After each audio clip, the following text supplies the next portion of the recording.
আসসালামু আলাইকুম, welcome to daily diary. আজকের রেসিপি গার্লিক সস।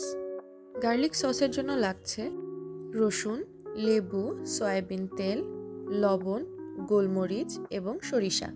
সয়াবিন তেলকে অবশ্যই 3 থেকে 4 ঘন্টা ডিপ ফ্রিজে রেখে ব্যবহার করতে হবে।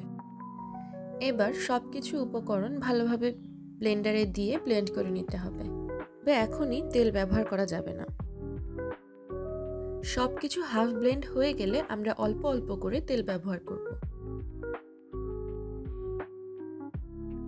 গার্লিক সসে অবশ্যই ডিম ব্যবহার করতে হবে, সেটা আমি প্রথমে দেখাতে ভুলে গিয়েছিলাম। তবে ডিমের সাদা অংশ।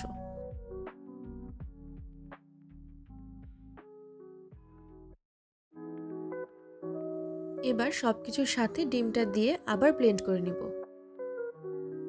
লাস্টে আরেকটু তেল দিয়ে দিব, তাহলেই তৈরি হয়ে যাবে আমাদের গার্লিক সস।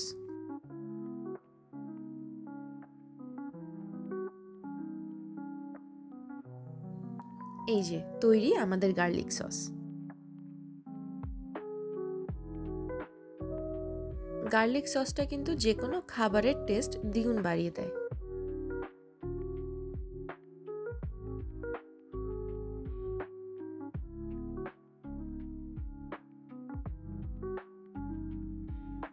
এতক্ষণ সাথে থাকার জন্য অসংখ্য ধন্যবাদ। Thanks for watching. আসসালামু আলাইকুম।